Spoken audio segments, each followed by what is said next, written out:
Vers 82 avant Jésus-Christ, le peuple d'Ammonia renie Dieu. Alma le jeune est banni de la ville, mais un ange lui commande de retourner prêcher la parole de Dieu. Basé sur des faits réels, tels qu'ils sont décrits dans le livre de Mormon, un autre témoignage de Jésus-Christ.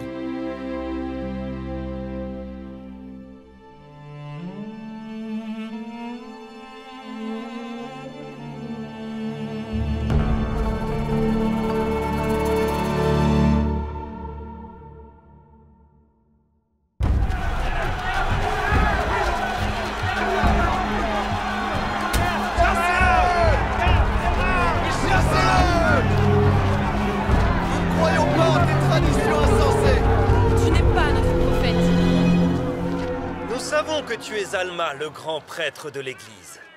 Nous ne croyons pas en ces traditions insensées. Tu as remis le siège du jugement à Néphia. Tu n'es pas notre grand juge. Je suis venu pour instruire, selon le saint ordre de Dieu par lequel j'ai été appelé. Nous ne sommes pas de ton Église. Chassez-le.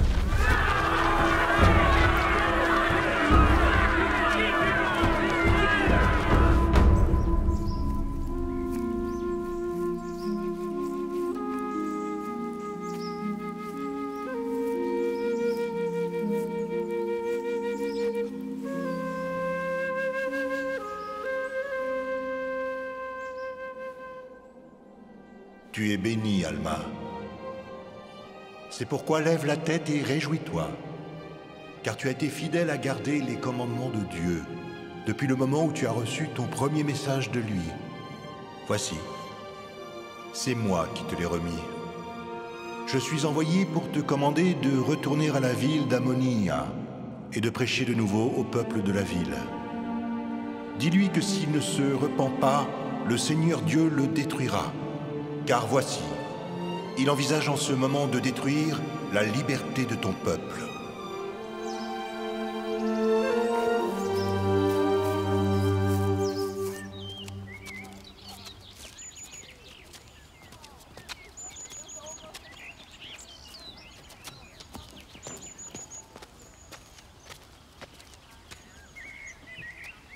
Veux-tu donner quelque chose à manger à un humble serviteur de Dieu? Je suis Amulek. Je suis Néphite. Et je sais que tu es un saint prophète de Dieu.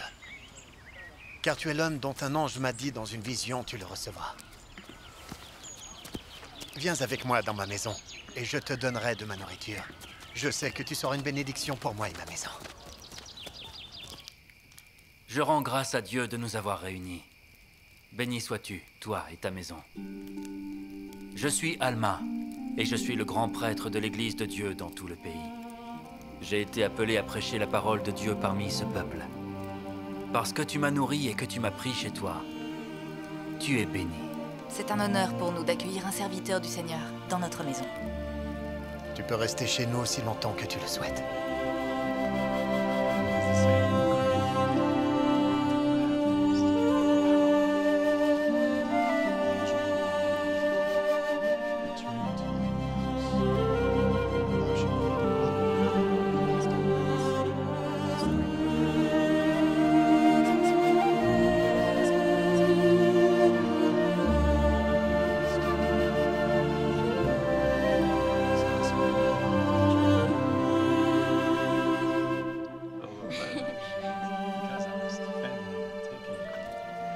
La parole du Seigneur m'est venue, disant, va. Et dis aussi à mon serviteur Amulek, va et prophétise à ce peuple.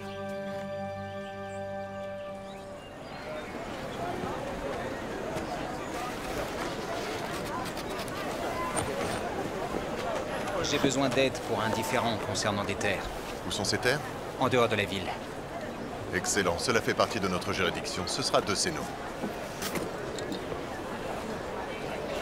Ceux qui seront baptisés au repentir par la foi en son nom. Car ainsi dit le Seigneur, si vous ne vous repentez pas, j'interviendrai contre ce peuple dans ma colère. Oui, et je ne détournerai pas mon ardente colère. Qui es-tu? Allons-nous croire le témoignage d'un seul homme? Zezrom a raison. Nous ne croirons pas en tes paroles, même si tu prophétises que cette grande ville sera détruite en un seul jour. Qui est Dieu, qui n'envoie pas plus d'autorité qu'un seul homme pour nous annoncer la vérité de choses aussi grandes et merveilleuses? Oh, génération méchante et perverse. Comme vous avez vite oublié les commandements de Dieu. Ne vous souvenez-vous pas? Si ce peuple qui a reçu tant de bénédictions de la main du Seigneur venait à transgresser à l'encontre de la lumière et de la connaissance qu'il a, et se rebellait contre lui, il serait totalement détruit de la surface de la terre. Et maintenant, pour que vous ne soyez pas détruits, nous crions d'une voix forte à ce peuple disant « Repentez-vous, car le royaume des cieux est proche. » Il ne se passera pas beaucoup de jours que le Fils de Dieu ne vienne dans sa gloire. Et sa gloire sera la gloire du Fils unique du Père, plein de grâce, d'équité et de vérité, plein de patience, de miséricorde et de longanimité, prompt à écouter les supplications de son peuple et à répondre à ses prières. Et voici, il vient racheter ceux qui seront baptisés au repentir par la foi en son nom.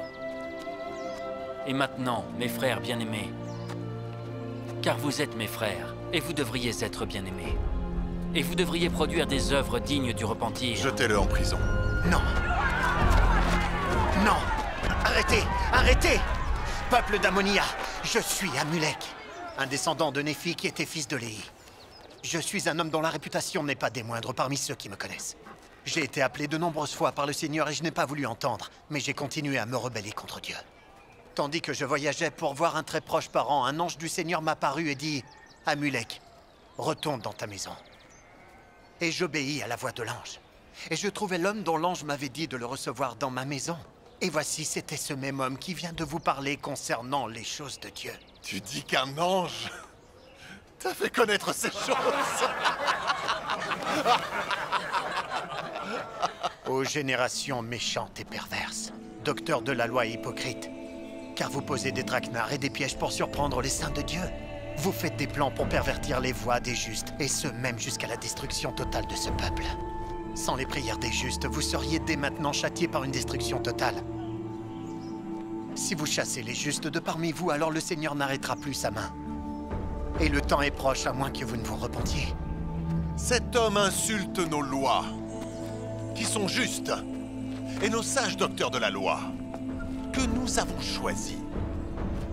Pourquoi Satan a-t-il une si grande emprise sur votre cœur? Ai-je témoigné contre votre loi? Non. J'ai parlé en faveur de votre loi pour votre condamnation. Les fondements de la destruction de ce peuple commencent à être posés par l'injustice de vos docteurs de la loi et de vos juges.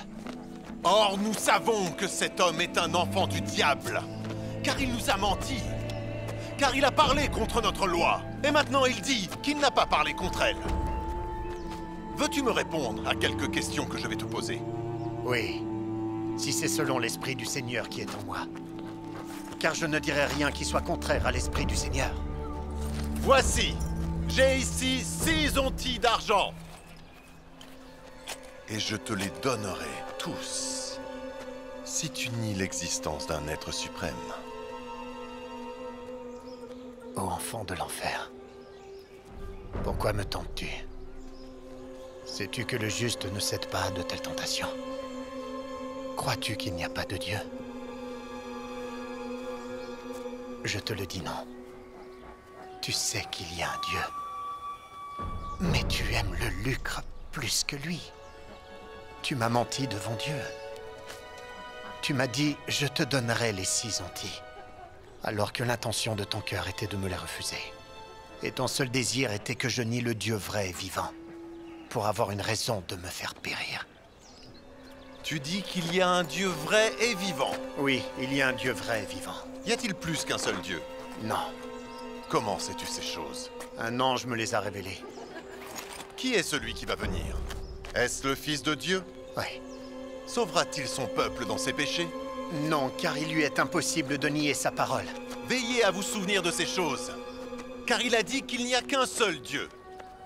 Pourtant, il dit que le Fils de Dieu viendra, mais qu'il ne sauvera pas son peuple comme s'il avait l'autorité de commander à Dieu. Voici, tu as menti. Et je te dis encore qu'il ne peut le sauver dans ses péchés, car je ne peux nier sa parole. Il a dit que rien d'impur ne peut hériter le royaume des cieux. Comment pouvez-vous donc être sauvés si vous n'héritez pas le royaume des cieux? C'est pourquoi vous ne pouvez être sauvés dans vos péchés. Le Fils de Dieu viendra au monde pour acheter son peuple. Et il prendra sur lui les transgressions de ceux qui croient en son nom. Et ce sont ceux-là qui auront la vie éternelle. Et le salut ne vient à personne d'autre.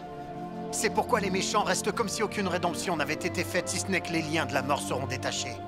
Car voici le jour vient, où tous ressusciteront des morts et se tiendront devant Dieu, et seront jugés selon leurs œuvres. La mort du Christ détachera les liens de la mort, de sorte que tous ressusciteront. L'esprit et le corps seront de nouveau réunis sous leur forme parfaite. Membres et jointures seront rendus à leur forme propre, comme nous sommes maintenant. Et nous serons amenés à nous tenir devant Dieu, connaissant comme nous connaissons maintenant, et ayant le souvenir vif de toute notre culpabilité. Ce rétablissement se fera pour tous. Jeunes et vieux, esclaves et libres, hommes et femmes, méchants et justes. Et pas un seul cheveu de leur tête ne sera perdu. Mais chaque chose sera rendue à sa forme parfaite. Et ils seront amenés devant la barre du Christ le Fils, et de Dieu le Père et de l'Esprit Saint, qui sont un seul Dieu éternel, pour être jugés selon leurs œuvres, qu'elles soient bonnes ou qu'elles soient mauvaises. Ce corps mortel est ressuscité à un corps immortel, c'est-à-dire de la mort, à savoir de la première mort à la vie, de sorte qu'ils ne peuvent plus mourir. Leur esprit s'unissant à leur corps pour ne jamais être séparés, le tout devenant ainsi spirituel et immortel, de sorte qu'ils ne peuvent plus voir la corruption. Zezrom, tu n'as pas seulement menti aux hommes, mais tu as menti à Dieu. Il connaît toutes tes pensées, et tes pensées nous sont révélées par son esprit. Nous savons que ton plan était de tromper ce peuple, afin de le tourner contre nous pour nous injurier et pour nous chasser. Maintenant, ce que je vous dis, je le dis à tous. C'était là un piège de l'adversaire tendu pour vous assujettir à lui et vous enchaîner à la destruction éternelle. Qu'est-ce que cela signifie? Que tous ressusciteront d'entre les morts et se tiendront devant Dieu pour être jugés selon leurs œuvres? Il est donné à beaucoup de connaître les mystères de Dieu selon l'attention et la diligence qu'ils lui apportent. Mais s'ils ont endurci leur cœur, la plus petite partie de la parole leur est donnée, jusqu'à ce qu'ils ne connaissent rien de ces mystères.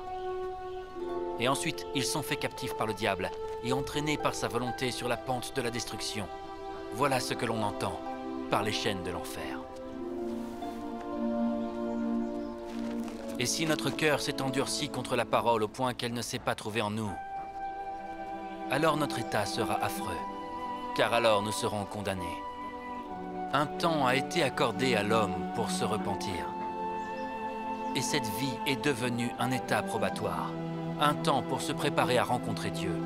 Un temps pour se préparer pour cet état sans fin dont nous avons parlé, qui suit la résurrection des morts. Or, s'il n'y avait pas eu le plan de rédemption qui fut prévu dès la fondation du monde, il n'aurait pu y avoir de résurrection des morts. Mais un plan de rédemption a été prévu, qui réalisera la résurrection des morts dont il a été parlé. Dieu leur donna des commandements, après leur avoir fait connaître le plan de rédemption, qu'ils ne devaient pas faire le mal. Et il a dit, si vous vous repentez et ne vous endurcissez pas le cœur, alors je serai miséricordieux envers vous par l'intermédiaire de mon Fils unique. C'est pourquoi celui qui se repent et ne s'endurcit pas le cœur aura droit à la miséricorde par l'intermédiaire de mon Fils unique pour le pardon de ses péchés. Et celui-là entrera dans mon repos. Je voudrais que vous vous humiliez devant Dieu et produisiez du fruit digne du repentir, afin que vous entriez aussi dans ce repos. C'est maintenant le moment de vous repentir, car le jour du salut approche. Et je souhaite du plus profond de mon cœur que vous écoutiez mes paroles et rejetiez vos péchés et ne remettiez pas à plus tard le jour de votre repentir, mais que vous vous humiliez devant le Seigneur et invoquiez son saint nom et veillez et priez continuellement afin de ne pas être tenté au-delà de ce que vous pouvez supporter et d'être ainsi conduit par l'Esprit Saint, devenant humble, doux, soumis patient, plein d'amour et de longanimité, ayant foi au Seigneur, ayant l'espérance que vous recevrez la vie éternelle, ayant toujours l'amour de Dieu dans votre cœur afin d'être élevé au dernier jour et d'entrer dans son repos. Tu parles de repentir. Que devrions-nous faire? Assez! Pourquoi devons-nous écouter ces hommes? Amulek nous a menti! Ces hommes ont insulté notre loi! Et aussi nos docteurs de la loi et nos juges! Ils ont insulté tous ceux qui vivent dans le pays! Chassez-les! Attendez, arrêtez! Je suis coupable! Ces hommes sont sans tâche devant Dieu!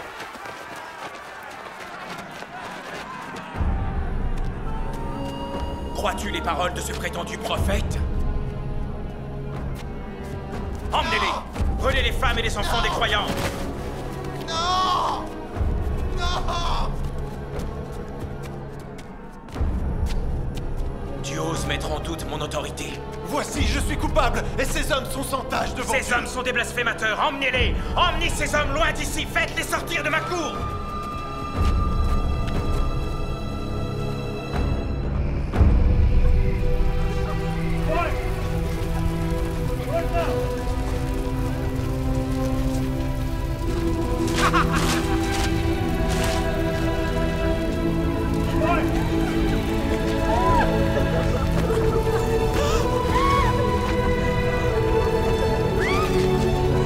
Jetez-les dans le feu!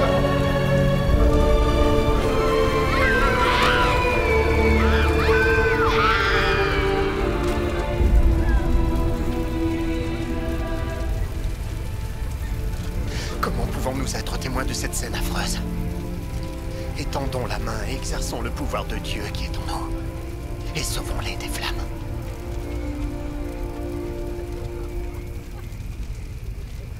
L'Esprit me contraint à ne pas étendre la main. Le Seigneur les reçoit à lui en gloire. Et il souffre qu'il fasse cela, afin que les jugements qu'il exercera contre eux dans sa colère soient justes. Peut-être qu'ils nous brûleront aussi. Qu'il en soit selon la volonté du Seigneur. Mais voici, notre œuvre n'est pas finie. C'est pour cela qu'il ne nous brûle pas.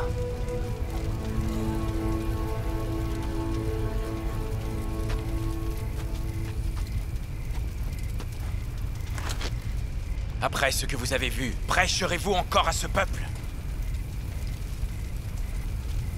Vous voyez que vous n'avez pas eu le pouvoir de sauver ceux qui ont été jetés au feu. Et Dieu ne les a pas sauvés non plus parce qu'ils étaient de votre foi. Que dites-vous pour vous-même?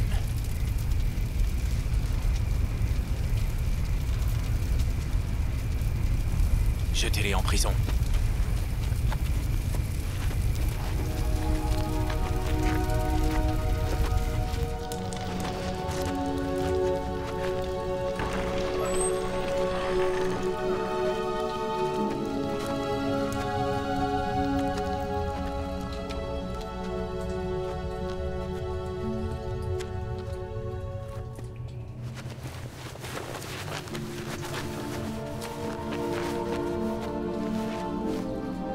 Vous lèverez-vous de nouveau et jugerez-vous ce peuple?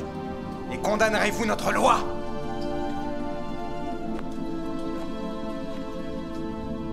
Si vous avez le pouvoir de Dieu, délivrez-vous de ces liens. Alors nous croirons que le Seigneur détruira ce peuple, selon vos paroles.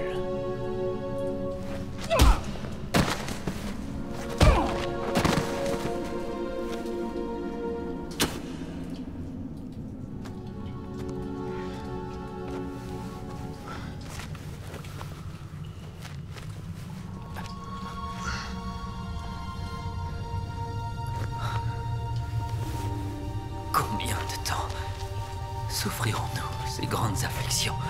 Oh Seigneur, oh Seigneur, donne-nous de la force selon notre foi qui est dans le Christ pour la délivrance.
Je pensais que vous aviez été tué à cause de mon iniquité. Pardonnez-moi.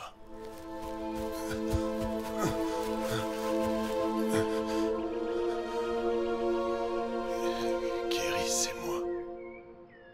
Crois-tu au pouvoir du Christ pour le salut? Oui.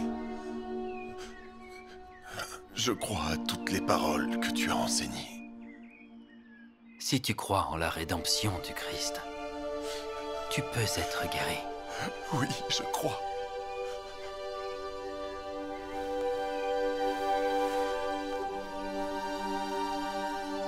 Ô Seigneur notre Dieu, sois miséricordieux envers cet homme et guéris-le selon sa foi qui est dans le Christ.